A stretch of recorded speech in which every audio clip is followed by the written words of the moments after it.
vous êtes de plus en plus nombreux à nous suivre et à participer à l'évolution de la chaîne Afrique N24, et sincèrement nous tenions à vous en remercier. Nous lisons tous vos commentaires qui enrichissent le débat et vraiment nous vous demandons de nous soutenir, en aimant les vidéos pour une large diffusion, et pour continuer à avoir une ligne éditoriale indépendante, et vous proposer de nouvelles émissions toujours de plus en plus enrichissantes. Ne restons pas passifs, soyons actifs. Merci et à bientôt.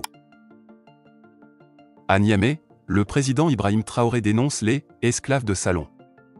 Ouagadougou, 6 juillet 2024, lors de son discours à Niamey, le président du Faso, le capitaine Ibrahim Traoré, a critiqué sévèrement les esclaves de salon, ces Africains dépourvus de dignité, de morale et de personnalité qui pillent les richesses du continent pour les conserver chez leurs maîtres impérialistes.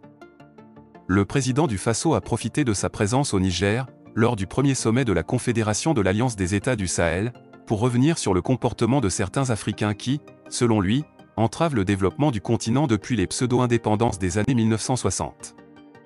Selon le capitaine Ibrahim Traoré, les impérialistes ont toujours placé des valets locaux à la tête de leur sous-préfecture afin de maintenir leur emprise sur les ressources africaines. Ces valets locaux, que nous appelons aujourd'hui esclaves de salon, n'ont d'autre repère que de chercher à vivre comme le maître, à satisfaire le maître et à exécuter tout ce que le maître leur dicte. Ils volent, ils pillent nos États, amènent tout chez le maître et leurs richesses sont conservées chez ce dernier. Ils font tout pour vivre comme le maître et toujours le satisfaire. Lorsque le maître commande, ils obéissent, a déclaré le capitaine Traoré. Le président du Faso a insisté sur le fait que ces esclaves de salon se distinguent par leur absence de dignité, de morale et de personnalité.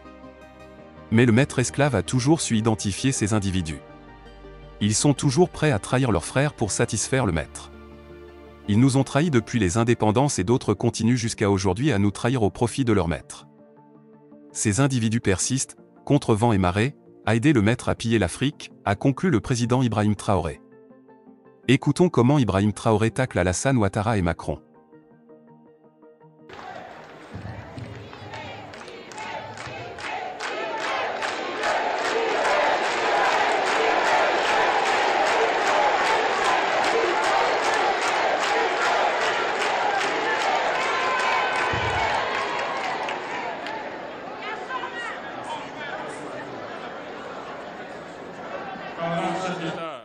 De l'AES, camarades membres des différents gouvernements de l'AES, chers participants donc au premier sommet des chefs d'État de l'AES, bonjour. C'est un immense plaisir et un honneur de nous retrouver ici aujourd'hui, une date bénie, une date mémorable, le 6 juillet 2024, ici à Niamey.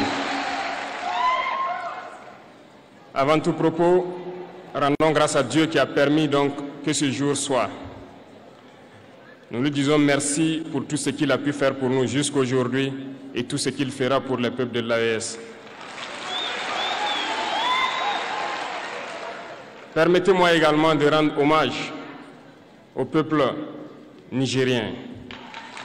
Ce peuple qui a tant souffert depuis l'avènement du CNSP et qui continue de rester debout. Merci aux Nigériens qui nous ont réservé un accueil chaleureux hier lorsque nous avons foulé le sol de notre patrie ici. Vous êtes plus que des amis, vous êtes plus que des voisins, vous êtes nos frères, vous êtes nos sœurs. Parce que la fraternité va au-delà de l'amitié ou du voisinage. Nous avons le même sang qui coule dans nos veines. Dans nos veines coule le sang de ces vaillants guerriers qui ont combattu et qui ont réservé ces terres que nous appelons Mali, Burkina et Niger. Dans nos veines coule le sang de ces vaillants guerriers qui ont aidé le monde entier à se débarrasser du nazisme et de beaucoup d'autres fléaux. Dans nos veines coule le sang de ces vaillants guerriers qui ont été déportés d'Afrique vers l'Europe, l'Amérique, l'Asie ou je ne sais encore, et qui ont contribué à construire ces États pendant l'esclavage. Dans nos veines coule le sang d'hommes dignes, d'hommes robustes, d'hommes debout. Et pour cela, soyons-en fiers et soyez remerciés d'être ressortissants de l'AES. L'Afrique, ce continent qui a tant souffert et qui continue de souffrir du fait des impérialistes. Ces impérialistes n'ont qu'un seul cliché en tête. L'Afrique est l'empire des esclaves. C'est comme ça qu'ils voient l'Afrique. Pour eux, les Africains les appartiennent. Nos terres les appartiennent. Nos sous-sols les appartiennent. Ils n'ont jamais pu changer de logiciel jusqu'à aujourd'hui. C'est déplorable. Mais comment procèdent-ils?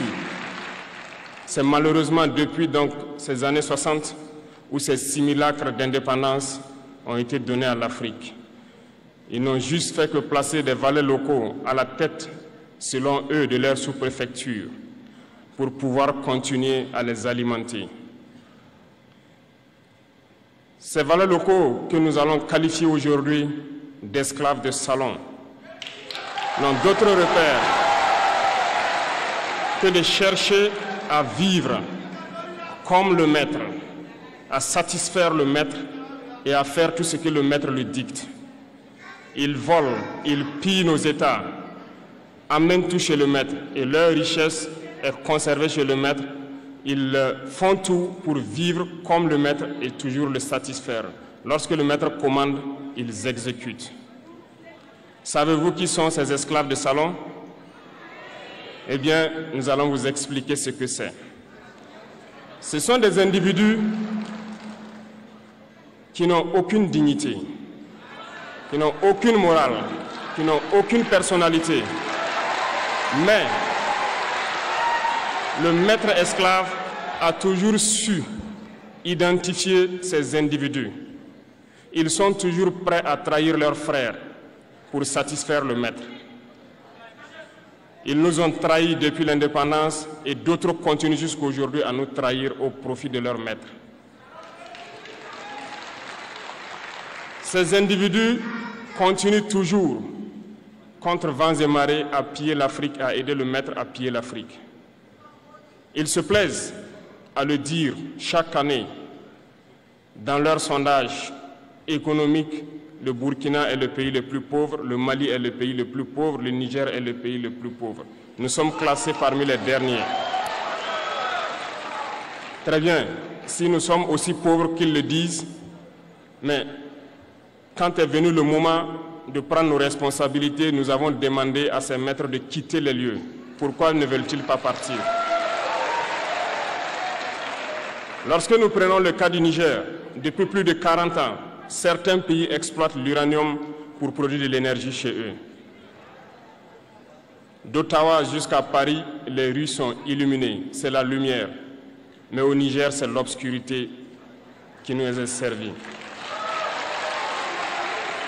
Lorsque vous partez dans nos États, nos sols sont troués de toutes parts pour rechercher les métaux précieux tels que l'or.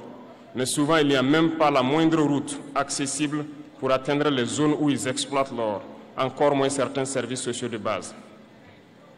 Voilà pourquoi nous avons décidé de nous révolter et de prendre le destin de nos pays en main. Il y a bien d'autres exemples, mais lorsque nous avons décidé ainsi, eh bien, nous avons été approchés par certains esclaves de salon pour nous passer le message de leur maître. Parce qu'ils avaient créé cette sorte de chaîne polymère qui se relève à la tête de nos États pour les servir. Et nous sommes venus briser la chaîne. Et c'est inconcevable pour eux. Ils nous ont donc approchés et ils nous ont demandé de rentrer dans les rangs pour faire partir de l'élite qui doit diriger l'Afrique. Parce qu'ils ont une élite formée et formatée qui doivent suivre, qui sont incrustés dans cette chaîne-là. Nous avons refusé de rentrer dans leur rang. Et dès lors, les hostilités ont commencé. Ils ont fait fourvoyer dans nos zones Plusieurs mercenaires, des formateurs, les agents sont descendus dans le Sahel pour espérer mener des attaques barbares, lâches contre nos populations, espérer les révolter. En plus de ces attaques sur le terrain, les attaques communicationnelles, la manipulation, la désinformation battent son plein dans leur rang. Mais les peuples du Sahel ont compris et plus jamais on ne pourra les manipuler. Ils savent d'où ils viennent, ils savent ce qu'ils font et ils savent où ils partent.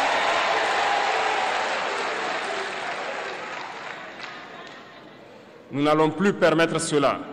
Les gens sont éveillés et les gens se battent aujourd'hui, pas pour nous-mêmes, mais pour les générations à venir. Et merci à tous pour le combat qui est livré. Cela ne nous fait jamais pleurer. Nous n'allons pas trembler. Nous allons affronter. Nous allons nous battre pour l'indépendance réelle, pour notre liberté. Parce que pour faire peur au peuple de l'AES, ces individus n'ont que 3 termes dans la bouche: démocratie, liberté, droits de l'homme. Bien sûr, leurs valets locaux ne sont élus que dans un processus démocratique, libre et transparent selon eux leurs valeurs. Quoi de plus normal qu'on veuille nous imposer cela, parce que c'est eux qui édictent les règles. Très bien, nous avons décidé de nous assumer.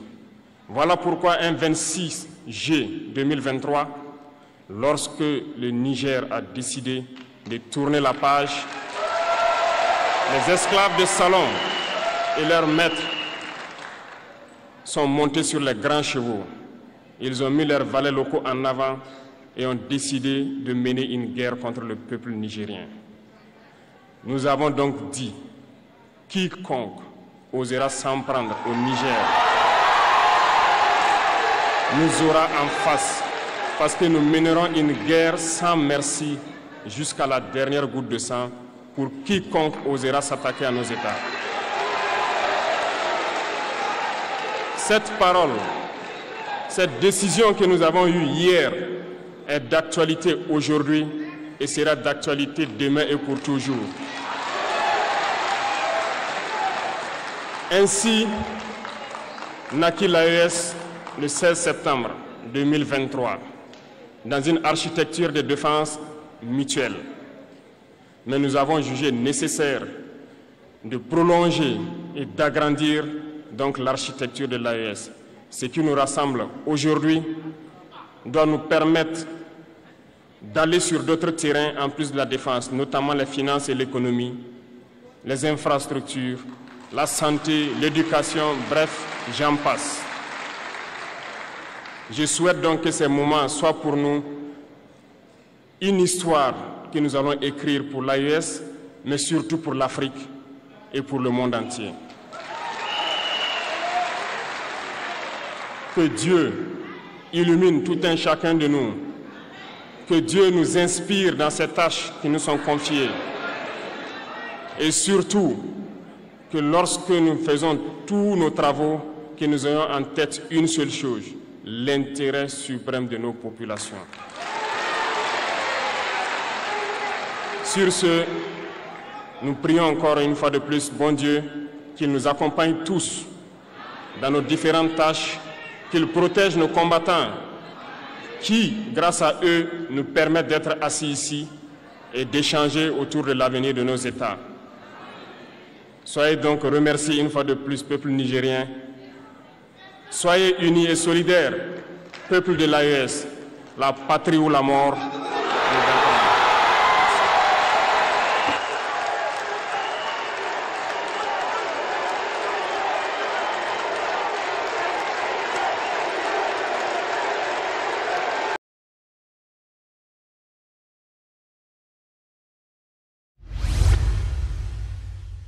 Likez la vidéo si ce n'est pas déjà fait. Laissez aussi votre point de vue en commentaire. Abonnez-vous et cliquez aussi sur la petite cloche de notification pour ne rien rater de nos prochaines vidéos.